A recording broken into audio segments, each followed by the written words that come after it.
I was gonna have the show start with him daydreaming and Helga waking him up, going, "Hey Arnold," like every time. But then, of course, we realized we had to kind of get on with our storytelling, and we didn't really have time for that. So Yeah. that really quickly went away. But Arnold remained this very kind of zen, uh, calm center, and everybody, he was in the boarding house. He's the only kid in this boarding house. He doesn't even have his parents. He's being raised by his grandparents, Yeah. and his We'll get to that in a grandparents are minute, but nuts. Yeah, and the boarders are nuts.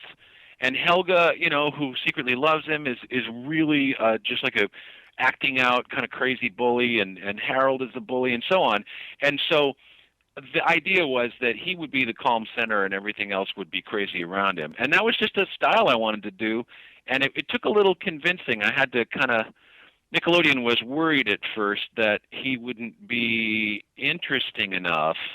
And I said, no, no, it'll be cool. Helga loves him and she'll constantly sing his praises to the camera. You know what I mean? Like yeah. Helga's constantly telling us, the audience, in secret how much she loves him, how great he is. And so I said, it'll be great. He'll be described as the greatest thing ever by Helga, and then she'll abuse him, and he'll be modest. It'll be great. Yeah. I was going So to say, was I mean, that the it was something I wanted to do. yeah, with Helga, I mean, was that the reason she became such a big character within the show? Because Yeah. basically, I mean, was that your decision or was that Nickelodeon's decision? Because basically they said, well, Helga's the guy who's singing the praises of the main character, so keep bringing her into the Yeah. fold. I mean, that's how I sold it to them. But it was really apparent. I mean, to me, the real star of the show is Helga because Franny, Francesca Smith, who plays her, was such a brilliant kid. The actor was so good. I just went, oh my God, this is my secret weapon. This Helga will be so funny, because she's such a great character. So I just immediately started writing more and more stuff for Helga, and Helga ends up kind of dominating the series because her goals are much more obvious than Arnold's goals, and she's just a lot of fun, and she too. I mean, she works as a cartoon character because she goes through all these humiliations because she usually does terrible things, she's kind of makes big mistakes, and she's kind of living this giant lie, and so it's funny to see her go through all these humiliations because she does these wrong things, and she has to be punished. I mean, that's just what Yeah. happens to a character like that.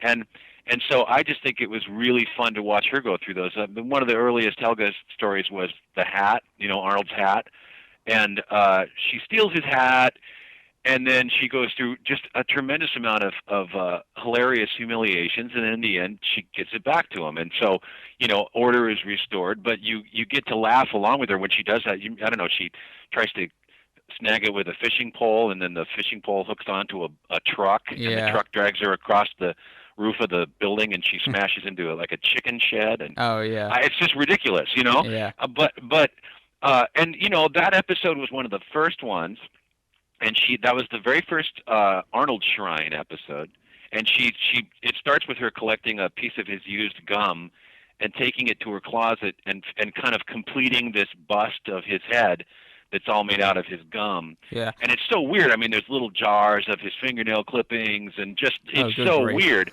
But I gotta tell you, I mean, when I was doing that, I thought, well, that would be funny. And then the Nickelodeon executives, who were all women, incidentally, all the Nick execs said, "Oh my God, I love Helga." And Jerry Laybourne, who was the president of Nick at the time, Jerry said, "Listen, I was Helga." And so I thought, Uh, okay, I'm in. These people get it, and they really love her, and they won't.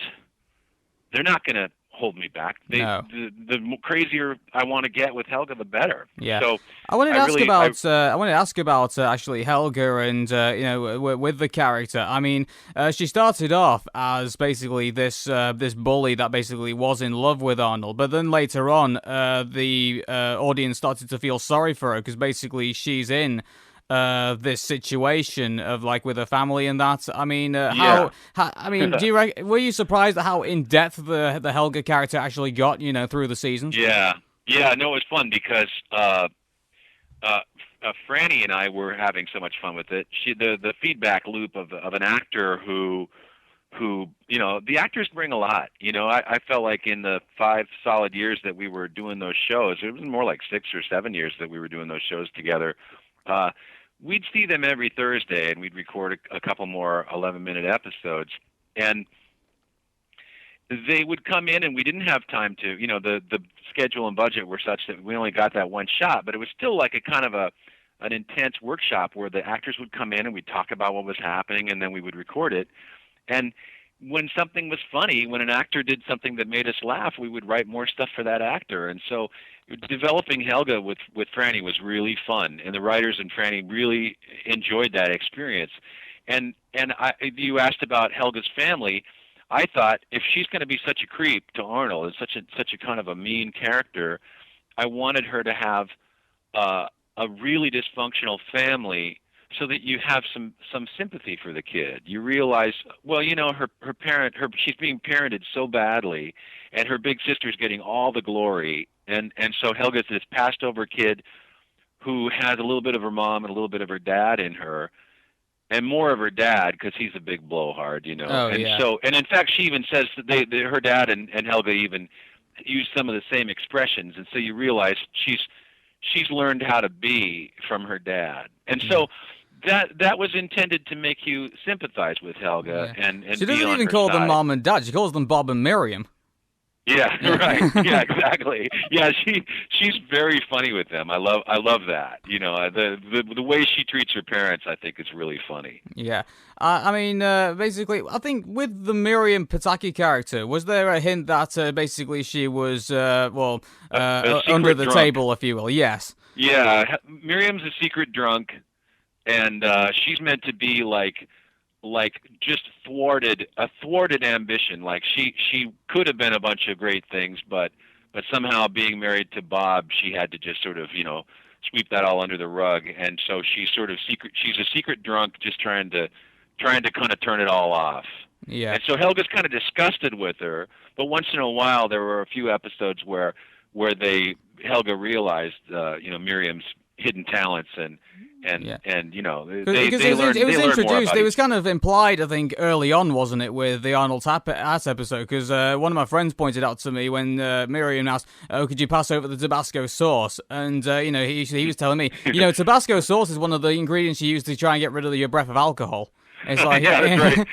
That's right. She was making her smoothies in the hat. So one of the very first episodes, we get our first clues that Miriam is basically making alcoholic drinks during the day, and she threw out Helga's shrine and was clueless about it. I mean, she just was cleaning out her closet and threw it out, and then that became a running gag too, where Helga always has a new shrine in her closet because her mom kind of unknowingly throws them out. Yeah. And actually, I've not talked about Gerald yet. I've just realised that.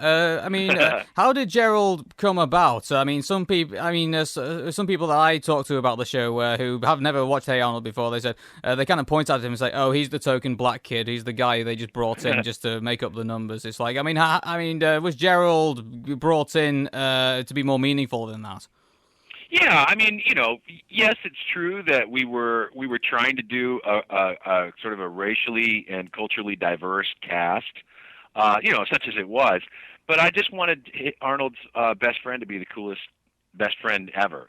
Just like Gerald was funny and cool, and he always would have the kind of funny, response to what was going on, and that's all that really mattered. I mean, the most important thing about Gerald was just to have coolest best friend you could imagine. Yeah. Can I ask why did he wear a number 33 shirt?